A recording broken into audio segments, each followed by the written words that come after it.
僕ですか？ I've always enjoyed crossovers. I think standalone stories disconnected from a larger multiverse tend to have more impact, but, in moderation, I think crossovers are a nice, fan-servicey way to celebrate the legacies of multiple series. This is the creed of Super Robot Wars, a series that dates back to the early 90s that takes various mechs and their pilots and puts them in the same setting. I'd imagine it's rewarding getting to see characters you've grown to become familiar with, yet separated by different ownerships, finally getting to interact with one another. Sure, fun crossovers like this exist for mecha fans and general video game fans, but what about people interested in guys in suits beating up other guys in suits?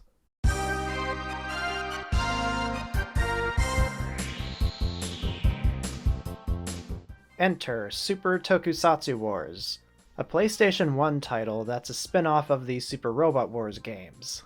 Like those games, it's a grid-bound turn-based strategy title. Despite being a spin-off, it wasn't developed by Banpresto, who instead published it, but rather a smaller company I've never heard of called Japan Art Media. Curiously, despite being labeled as 2001, signifying that there could be more, this is the only game in the series. I'll go into why later. For representation, we've got various Kamen Riders, a couple Metal Heroes, Super Sentai, ones I've never heard of like Inazumon, and an assortment of Ultramen and their attack teams. Oh, and a handful of characters from early mecha media like Giant Robo, Red Baron, and Dai Tetsujin 1-7. The only shows I've seen in any capacity are these ones, so I was experiencing a lot of these characters for the first time through this game. Is the game any good, or is there a reason why this is the only game in the series they made? Let's take a look. Now, disclosure, I got the idea for this video about halfway through the game, so some of the footage you're going to be seeing will be borrowed from other sources. I'll make sure to credit them when I use the footage. Also, nobody has made an English patch for this game. I managed to brute force my way through the game with the capture to text tool, the single FAQ made for the game over 20 years ago, and those aforementioned gameplay sources just to figure out what the hell I'm supposed to be doing here. Anyways, this is the premise. The nuances of the story are totally lost on me, but from what I've read online, it's about the discovery of a 10th planet in the solar system. Then bad things happen, I guess. Many of said bad things involve alien invaders, evil organizations like Shocker or the Gorgom Empire, and even kaiju. And it's up to the heroes from both the Earth and outer space to do battle and save the planet. You pick one of two sets of protagonists, both sets featuring a guy and a girl who can transform. For my playthrough, I selected these guys with Eater in their names. It seems like the shows each character is from are happening in tandem with the events of the game, or at the very least the game is adapting those events. And needing to know what happened in the episode is sometimes required to progress. Some events go a little differently than how I remember them, like Inazumon stopping Sigurath's tidal wave instead of Ultraman Jack. So just imagine the King episode from Ultra 7, except Kamen Rider V3 is running over mooks on his motorcycle in the background. That imagery is realized in this game, thank God. You can apparently influence events at various points by selecting a dialogue option, but I think it's the set of protagonists you pick at the beginning that largely determines the stages you go through. Still not sure on that. Some characters even have little visual changes throughout the game. Kamen Riders 1 and 2 have their color palette reflect the more standardized appearances they took on in the final arcs of the original show. And Kamen Rider Black eventually becomes Black RX. It's a nice little touch, though I've always kinda preferred how the original Kamen Riders were differentiated with different colored mouths. Visually, the battle scenes look the part of a PS1 game, but it's hard to see the overworld sprites and not think this was a Super Nintendo game. The choice to have the characters be represented with their faces is kinda weird. I would have rather they had them represented with chibi sprites on the overworld or something, like how Fire Emblem does it. You're going to be hearing a lot of comparisons to that series because it's the most comparable thing I've played. Anyways, it's not something you'd expect from a PS1 game in 2001. But those in-battle animations are quite nice. I mean, ignoring the fact that the heroes kind of slide around, like the ground has no friction. But no, all of that disk space went towards the FMVs. Every superhero here has one, either for transforming or to preface a special move in battle. It goes without saying that the visual quality of all of this footage being crammed into a CD isn't great, especially considering this was before some of these shows got remasters. But I think it adds something neat. I haven't even seen half the shows here, and I really enjoy the glimpses into what they look like. Every hero here has a civilian form represented by their real-life actor, which must have been insanely expensive to get all their likenesses for this game. Some portraits represent the person they're for fairly well, but others are... let's just say they're not good. Then again, these sprites were never meant to be seen on anything but a CRT, so I guess that's the trade-off for seeing them in HD. The game has MIDI renditions of every character's theme, and for shits and giggles, I went and listened to every intro that was musically represented, and I'd say it was mostly done well. If there's one major takeaway I took from this game, it's that Japanese superhero shows have goddamn banger openings. Space Sheriff Gavin, Kakaider, Kakaider 01, Inazuman, Go Ranger, it's all incredibly catchy stuff.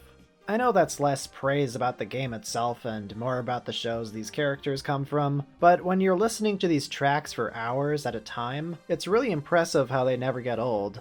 They're all earworms. Well, with the exception of some of the original music in the game. There's one track that kinda got on my nerves, and it was the one for the protagonists I chose. Someone in the Discord call said it better than I ever could. It's Squeak Core.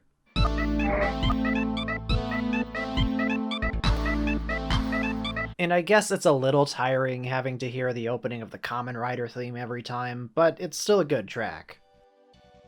Alright, gameplay. This is what makes or breaks the game. Most of the game's roster can transform into their superhero forms, and with a couple exceptions, they're required to beat up a couple enemies before it can activate, meaning there's a bit of strategy involved in defeating weaker enemies and leaving enough behind for your other characters, so they can transform. Some heroes, like Inazuman, need to be hit enough times before they can transform. Some characters, like army men and attack team members, have limited ammunition in their weapons, and they can drive their appropriate vehicles. It's saying something that the monster attack team is leagues more effective in this game than they are in their own show. Much of the combat is taken from, again, Fromblum. The battle screen, the advantages you get from standing on specific terrain, whether you hit or miss being dependent on the enemy's evasion, it's all there, sans a weapons triangle.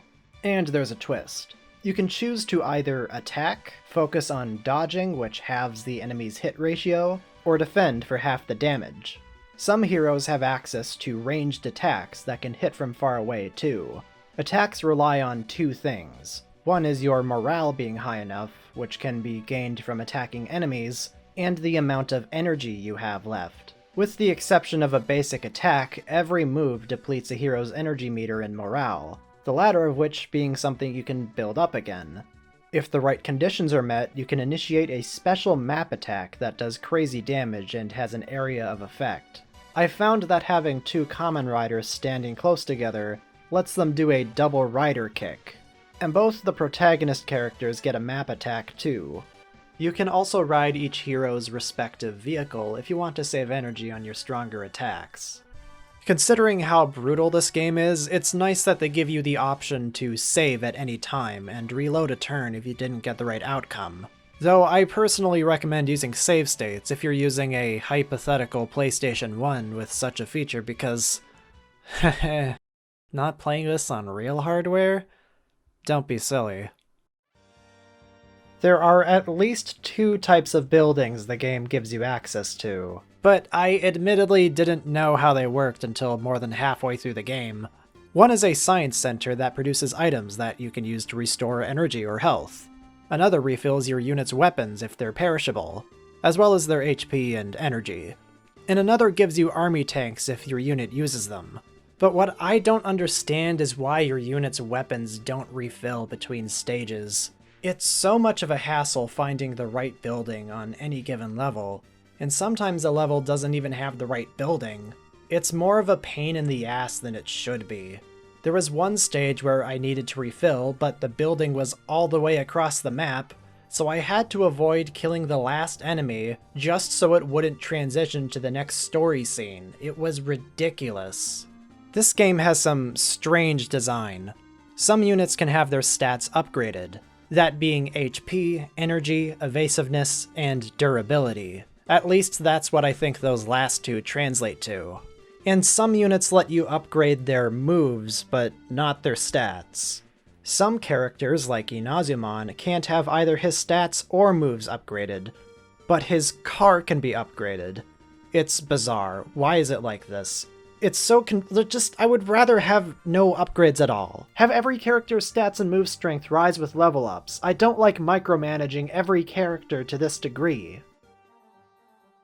Even with the obvious issues that come from a language barrier like not understanding the objective, there are some glaringly weird and downright bad decisions with level design here. Let's take Chapter 23 for example. It's the first largely kaiju-focused level, and because the game doesn't throw a lot at you before now, the giant units available for this level, being Daitetsujin 17, Giant Robo, and Ultraman, aren't terribly powerful. In fact, they're glaringly under-leveled. 2 shots from an enemy will kill them. What I did was block off streets with army units and the Go Rangers and prayed the monster would miss them every time, just so they couldn't get to my giant units and I could snipe them with my ranged attacks until they could get to a comfortable level. And you need to do this. There's no other feasible way of getting the giant units up to their proper levels, which kinda defeats their purpose. You want these giant super robots to feel, powerful. From the start, preferably. They're giants. If you want to talk about real grueling stuff, there's Chapter 46, too. Another kaiju level. This one has you piloting Red Baron, who is a whole 10 or so levels weaker than the entire armada of iron rocks the game throws at you. Luckily, you can also use Ultra 7 here, but it's more or less the same situation where you need to bait out the AI with your weaker Ultra Guard units, so Ultra 7 and Red Baron can level up to a point where they can actually fight these things. And because of the RNG element, the entire thing can go wrong, thanks to each Iron Rocks unit killing both giants in 1 or 2 hits. You absolutely cannot lose your giant units here, or you might as well reset. There's no way I could have beaten this without excessive save scumming. It's a nightmare of a level. The whole exercise does pay off in the end because Ultra 7 went on to become an incredibly reliable character for the next couple levels, but I'm just not a fan of this design of throwing the player to the wolves and forcing them to make it out alive. I hate to compare it to Frumblem again, but those games typically ease the player into the difficulty instead of having ridiculous spikes like this level. It feels more natural there. The game especially loves putting you in these shitty, unwinnable situations in the latter half. Sometimes you get sent back to the starting point in a map after finishing a story objective and having to make the arduous trek back, usually without character heals too. In Chapter 36, it straight up spawned the Ultra Guard next to this boss unit. And it happened in the middle of an enemy turn, so an Ultra Guard just died halfway through the turn, before I even got a chance to move them. If you forget to upgrade your characters, or you upgrade the wrong ones and don't have enough to upgrade the ones you're forced to use, you're basically shit out of luck. Anything that hasn't been upgraded properly gets torn apart like paper. The game simply doesn't give you enough materials and funds to upgrade everyone, which makes it ridiculously hard. Though, admittedly, some of that comes from just not understanding the Japanese language. But even so, the game design is so stacked against the player at times, it's just unfair. But, in regards to that language barrier, it's really not the game's fault. That's a me problem. So, here are some of the obstacles I encountered relating to that. Certain things like how menus work and what the stats translate to are things that can be quickly picked up on. The game isn't impossible for a non-Japanese speaker in that regard. but more intricate content like items and character names can be nebulous. The game has so many characters, and their displayed name is dependent on the menu you're on. If you're on the hub screen, it uses their transformed persona's name. But if you're selecting them from a menu in the stage, it uses their civilian names. So having to keep track of everything as a non-Japanese speaker is exhausting. I actually had wiki pages pulled up on the side with their written name on them just to keep track. The problem only gets worse as more characters are added. Best character Ide is still fairly easy to spot. His name is only 2 letters. Another problem is that the capture-to-text tool couldn't always copy the language because of the pixelation around the letters. Because of this language barrier, I also couldn't figure out how to use the research function until Chapter 33. After that, I felt a lot more comfortable knowing how a core mechanic in the game worked. The fact that 2 of the game's final screens are in English almost feels like a slap to the face, honestly. If you don't want to be at such a severe disadvantage, you could always cheat. Nah, who would do that? What sort of self-respecting gamer would put in a cheat device? I mean, cheat? In a video game that's demonstrably unfair? I mean, who would do that with these cheats that I'm showing right now that you can input into your device of choice? Cheat. Ridiculous. So, do I think a non-Japanese speaker with an interest in Toku should give this game a shot? Well, only if you can stomach the game's eccentricities. A lot of what's here works just fine. In fact, the risk and reward of dodging or defending in battle works. The in-battle animations are really fun. Yet the game is in dire need of some more visual intrigue with the overworld sprites, and some tweaking of the game design, so the difficulty spikes aren't as obnoxious. You're doing a lot of the same mission objectives over and over again, and fighting the same mooks, so it gets insanely repetitive. And, as is without an English patch, it's impossible to get invested in the story. At times, Super Tokusatsu Wars 2001 feels like the nice love letter to the shows and characters of the 60s, 70s, and 80s it set out to be. But its systems are janky, character upgrades are inconsistent, it's needlessly stingy with upgrade material, has a mixed bag of a presentation, and is difficult to a fault. There is still that satisfaction of seeing the heroes do their cool special moves. That never gets old. This is a long game too, so only tackle this one if you got the time for it. I did make it to the end, so that says something either about my dedication or my love for Toku. I did come out of the experience being a little more knowledgeable and curious about the wider world of Tokusatsu heroes, at least the ones in the Toei camp. I feel compelled to check out their shows, though that may have been the intent all along with this game. I'll give the game another go if it ever gets an English translation, but it's still going to be a rough time. So, why didn't they make another one of these? You know, a sequel that fixes some of its issues. Well, remember that comment I made about how expensive it must have been to get every actor's likeness? That's probably why. A sequel never happened because this was likely such an expensive product.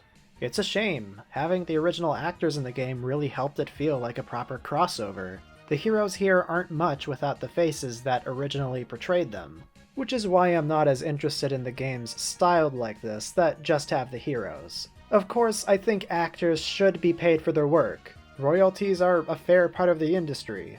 It's just a shame they couldn't find a solution that didn't strip the characters down to just their personas. You know, it's wild to think about what heroes could have been in later iterations had the series continued. What other Ultramen could have shown up? Ultraman Tiga, maybe? No, that's impossible with the whole Johnny's thing. You know, just get weird with it. What about Space Iron Man Kyodai? Take a step outside of the Toei and Tsuburaya realm. What about Spectre Man? What about friggin' Green Man or Red Man? Zone Fighter? Tattooed teenage alien fighters from Beverly Hills. I'll see myself out.